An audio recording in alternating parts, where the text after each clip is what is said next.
Let's talk, fella. Gary, was this the kind of fight you expected, and how would you rate your performance overall? It was definitely the kind of fight I expected. I knew I was fighting a tough competitor. He had everything to gain and nothing to lose. He brought his physical best. We knew he was going to be strong, but I felt like my hand speed, my ring generalship, my boxing intellect will ultimately overcome this fight.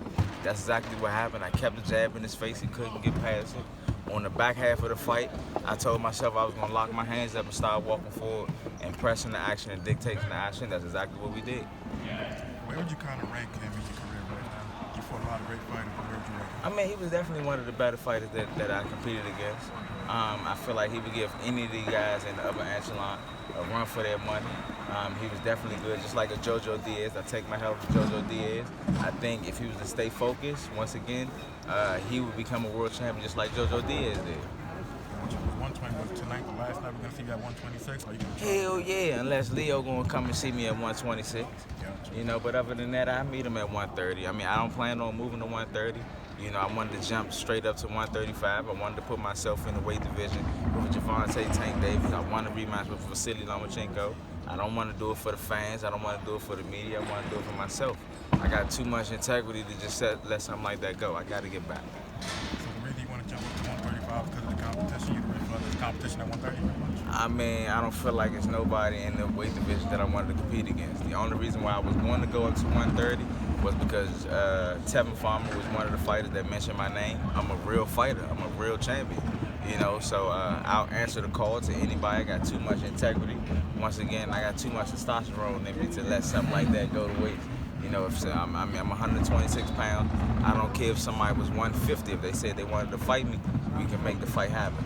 So once Tevin Farmer stated that if he beat JoJo Diaz, he'll fight me, that was the only reason why I was planning on moving up to 130. I think the big question is, are we going to see you again this year, or do we have to wait till next year? I mean, we got to see if we can get one of these guys to get in the ring and compete against me. The only reason why you've been seeing me compete once a year is because, once again, I've been competing against all mandatory challengers.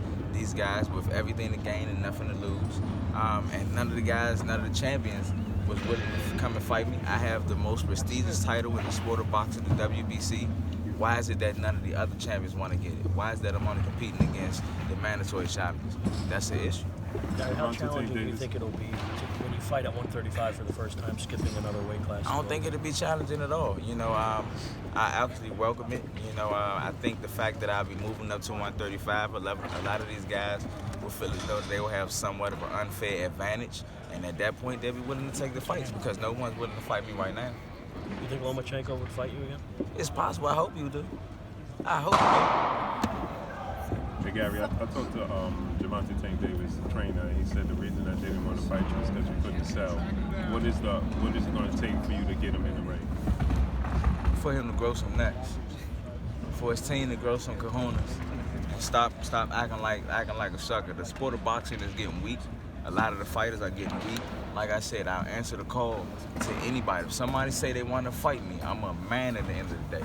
We're going to fight. I don't care if you're 200 pounds. If you say you want to fight me, you better put your hands up because we're going to rumble. That's just the type of individual that I am. I feel as though as a fighter, that's the type of attitude and mindset that you're supposed to have as a fighter.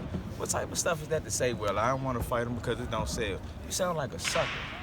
You sound like a sucker. You mean to tell me because I'm telling you I want to fight you, you picking and choosing who you want to fight? Come on, man. I ain't trying to hear that. That's really what's going on. Gary, wouldn't that fight sell pretty well? Hell yeah, it'll sell. We don't even have to put no titles on the line. We can do a charity event and everybody will come to that fight. So, I mean, what he's talking about don't even make sense. The fight will sell. We can fight in D.C. Everybody and their mother and their grandmother come to that fight. You know what I'm saying? So let's make the fights happen. Where do you rate him? Do you see him as a great fighter or somebody's a little overrated? Do I see who? Tank. Do I see Tank? Or a great fighter? Well, I'm not going to say he's a great fighter. I do take my hat off to him because I watched him come up in the amateurs. I'm glad that he had opportunity to provide a sense of financial stability for his family and friends and all. But he definitely don't have the skill set that it takes to mess with me. That's the reason why he's choosing, and Will is his team, and Floyd and everybody else is choosing to keep him away from me. They handpick who they want to fight. I don't handpick who I fight. I fight whoever says they want to fight me. Let's make the fight happen. Now, you're the WBC champ. Devin Haney held the WBC at lightweight. Is that a fight that? What about that fight? Of course. You know, I move up to 135. Like I said, I'm planning on moving up to 135. If I go to 35, I don't want no tune-up fights. I need somebody that's gonna give me a fight. You know, as of now, I'm definitely planning on relinquishing my title. I no longer want to be the WBC champion right now at 126. I'm planning on moving up in weight. If I don't get a signed contract within a certain time frame that Leo Santa Cruz is telling me he want to fight, then I vacate my title and I'm moving up in weight. What's that time frame? Man, look, that's a good question. That's definitely a good question. They got about a good month or so. They got about a good month or so. I need something in writing stating that, you know, we can at least start putting things in motion with that. If we don't get something within the next month or so, I plan on moving up in weight. Now you've been a champ at the WBC for so long. Is it a possibility that if you move up, that you can get the mandatory spot for the WBC at 135? It's very possible. You know, I don't know. We got to talk to Mauricio and see what they think. You know, see what they say. You know, me and Mauricio. Of course, that's something I want. Definitely, I want to line myself up, you know, to compete against these elite guys in that weight division. Like I say, I don't want any tune-up fights. You know, I want to fight whoever they consider the best. Now, Gary, I have to ask because that division's a little confusing with the franchise champion and things like that. I think that's a way that's a way to manipulate and politics is playing a big part in that. I think that's a way of hiding fighters and allow fighters to pick and choose who they want to fight once again. You know, I think the sport of boxing is getting weak. You know, it's not like it used to be back in the day. A lot of fighters was willing to fight. Like I say, I'm a true man at the end of the day. Anybody that say they want to fight me, they need to put their hands up when they see me. It's time for me. So What you about to say, Queen? Tug says that you're quick, but not too strong. So how do you respond to him? I was quick enough and strong enough to beat him. Hey, Gary, would you attend the Lomachenko-Teofimo Lopez fight? You know, coming up just to gauge him out. Say it again? Would you attend the Lomachenko and Teofimo Lopez fight? You know, for the so-called undisputed. Would you attend that? I mean, I probably wouldn't go to the fight. You know, I prefer to sit at home, spend time with my wife and my babies, you know, and stuff like that. You know, but I definitely have a close eye on it. You know, I know Teofimo Lopez. I know him as Gordo. A lot of people don't know him as that. You know.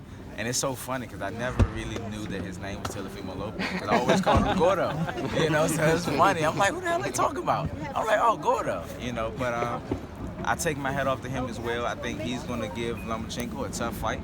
You know, I think he's going to, you know, be strong. He's going to, once again, he has everything to gain and nothing to lose, you know, so he's going to bring his physical best, and I think he's going to be ready. It's going to be a nice fight. I'm looking forward to seeing it. Okay.